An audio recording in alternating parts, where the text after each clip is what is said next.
नमस्कार साथियों, स्वागत है आप सभी का हमारे YouTube चैनल स्मार्ट स्टोरी 101 पर और मैं हूँ दिव्या वर्मा। दोस्तों, आज की क्लास में मानसरोवर खंड के अंतिम छंद को हम पढ़ने जा रहे हैं और इसी के साथ मानसरोवर खंड समाप्त हो जाएगा। तो अगर आपने इससे पहले की क्लासेस अभी तक नहीं देखी हैं, जाकर देख लीजिए। और आज की वीडियो आपको कैसी लगती है, लास्ट में हमें कमेंट करके ज़रूर बताइएगा।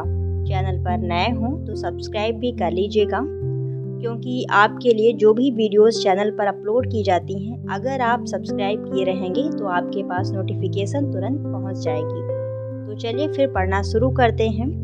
जैसा कि आप पिछली क्लास में पढ़ चुके हैं कि मानसरोवर में क्रीड़ा करती हुई एक सखी अपना हार गंवा देती है, तो उसी के आगे का चित्रण इस छंद में किया गया है। सबसे पहले हम बात करेंगे संदर्भ की। तो संदर्भ दोस्तों आपका वही रहेगा जो मैं फर्स्ट वीडियो में बता चुकी हूँ। बाकी प्रसंग को समझ लेते हैं। इस छंद में पद्मावती के दिव्य स्वरूप का चित्रण हुआ है। पद्मावती जैसे ही मानसरोवर के जल में प्रवेश करती हैं, उनका अलौकिक प्रभाव सर्वत्र छा जाता है और उसका स्पर्श पाकर मानसरोवर कृतार्थ हो जाता है। उसी का चित्रण इस छंद में किया गया है। तो एक एक करके सभी पंक्तियों का हम अर्थ समझेंगे। सबसे पहली पंक्ति है, कहा मानसर चाह सो पाई, पारस रूप इहाँ लगी आई।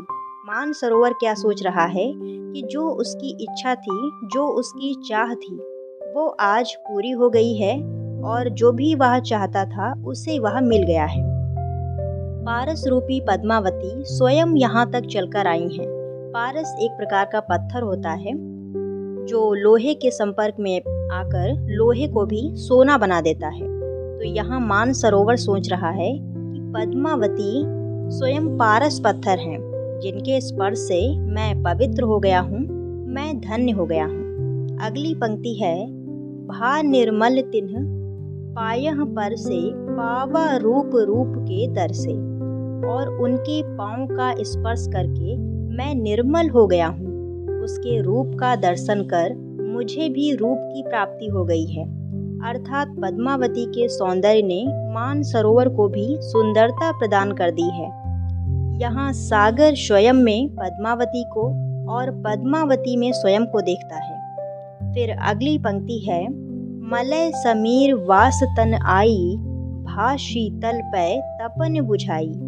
और पद्मावती के शरीर से मलयगिरी से चलने वाली हवा जैसी चंदन की सुगंध आ रही है। उस शीतल चंदन से मेरे शरीर की तपन बुझ गई है। अर्थात पद्मावती का स्पर्श पाकर मानसरोवर का जल शीतल हो गया है। फिर अगली पंक्ति है, ना जानो कौन कौन ले आवा, पुण्य दशा भय पाप गमावा। ना जाने कौन सी हवा चली जो पद्मावती को यहाँ तक ले आई, या मेरा सौभाग्य है जो पद्मावती यहाँ तक चली आई। अर्थात सरोवर के किनारे तक पद्मावती आ गई हैं, तो सरोवर खुद को बहुत भाग्यशाली समझ रहा है।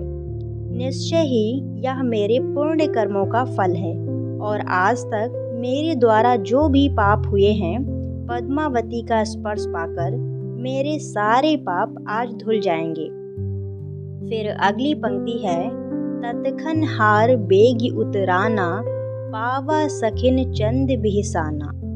यह सोचकर मानसरोवर ने खोए हुए हार को उसी क्षण, यहाँ पर एक शब्द आया है तत्खन, जिसका अर्थ है उसी क्षण, जैसे ही पद्मावती मानसरोवर के जल में प्रवेश करती हैं, उनका स्पर्श पाकर तुरंत ही मानसरोवर जो हार है उसको सतह पर तैरा देता है और उस हार को तुरंत सखियां उठा लेती हैं। और इस दृश्य को देखकर पद्मावती रूपी चांद मुस्कुरा उठता है, यानी पद्मावती मुस्कुरा उठती हैं। यहाँ चांद शब्द पद्मावती के लिए प्रयुक्त हुआ है। फिर अगली पंक्ति है, बिगसा कुमुद देखि ससिरेखा, भयतः ओप जहाँ जोई देखा। इस पंक्ति में कवि ने पद्मावती को चांद और सखियों को कुमुदनी कहा है। जब पद्मावती हंसने लगती हैं तो उनकी मुस्कान की चांदनी हर जगह बिखर जाती है। यह दृश्य देखकर दिन में खिलने वाली कुमुदनियाँ रात में ही खिल जाती हैं। अर्थात पद्मावती की मुस्कान देखकर कुमुदनियाँ यानी जो भी उनकी सखियाँ हैं वह सभी मुस्कुराने लगती हैं। पद्मावती ने जिस ओर देखा, जिस तरफ नजर दौड़ाई, वह पद्मावती जैसा ही हो गया। अगली पंक्ति है, पावा रूप रूप जस चाहा, ससिमुख जनु दर्पण होड़ रहा। पद्मावती में जो कोई जिस रूप को देखना चाहता था उसे वैसा ही रूप नजर आया। जैसे रामचरितमानस में एक पंक्ति है, जाकी रही भावना जैसी, प्रभु मूरत देखी तिन तैसी। अर्थात प्रभु श्री राम को जिस किसी ने भी जिस रूप में देखना चाहा उन्हें वैसा ही रूप नजर आया। वही भाव इस छंद में भी है, मानो चंद्रमा रूपी पद्मावती का मुख दर्पण हो गया है। अर्थात दर्पण में जब हम देखते हैं तो वहाँ पर हमारी ही छवि हमें नजर आती है। उसी प्रकार जिस किसी ने भी पद्मावती की तरफ देखा उसे खुद की ही छवि उसमें नजर आई। और परम ब्रह्म ऐसा ही है, वह कोई अलग तत्व नहीं है, वह आत्मा का ही एक रूप है। अर्थात आत्मा परमात्मा का ही एक अंश है। और आशय यहाँ पर ये है कि परमेश्वर की अनेक रूप हैं, परमेश्वर के अनेक रूप हैं। हम उसे जिस रूप में देखना चाहते हैं वह हमें उसी रूप में दिखाई देता है। और अगली पंक्तियां हैं जो कि एक दोहा है, नयन जो देखा कमल भा, निर्मल नीर शरीर, हंसत जो देखा हंस भा, दसन ज्योति नग हीर। मानसरोवर के जल में खिले कमल पद्मावती के नैनों के प्रतिबिंब हैं और सरोवर का जल पद्मावती की निर्मल काया का प्रतिबिंब है। उसकी हंसी ही सरोवर में हंसों के रूप में दिखाई दे रही थी और उसकी दंत पंक्तियाँ सरोवर में हीरे मोती के समान जगमगा रही थी। इस पंक्ति में जायसी ने श्रृंगार रस का अनुपम चित्रण किया है और ईश्वरीय रहस्य का महान सौंदर्य व्यक्त किया है। इस पंक्ति में कवि ने पद्मावती के ब्रह्म स्वरूप को स्थापित किया है। मानसरोवर पद्मावती के स्पर्श से धन्य हो गया है और उसे सर्वत्र यानी हर जगह पद्मावती की ही झलक दिखाई दे रही है। यहाँ तक कि जो भी पद्मावती की तरफ देखता है उसमें वह खुद की ही छवि नजर आती है। मतलब जो भी पद्मावती की तरफ देखता है तो पद्मावती में उसे खुद की ही छवि नजर आती है। तो यहाँ पर ये व्याख्या समाप्त होती है। अब हम समझते हैं इसके काव्यगत सौंदर्य को। तो भाषा यहाँ पर वही रहेगी, ठेठ अवधि यानी शुद्ध अवधि भाषा। और रस यहाँ पर श्रृंगार रस है। छंद यहाँ पर चौपाई और दोहा हैं।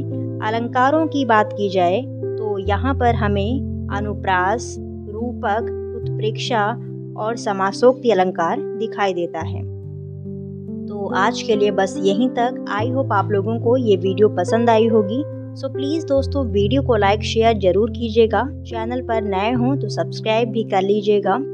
और यदि आपने अभी तक हमारे टेलीग्राम चैनल को ज्वाइन नहीं किया है तो लिंक आपको वीडियो के कमेंट बॉक्स में मिल जाएगी, वहां से जाकर ज्वाइन कर लीजिएगा। मिलते हैं नेक्स्ट वीडियो में, तब तक के लिए धन्यवाद दोस्तों। जय हिंद।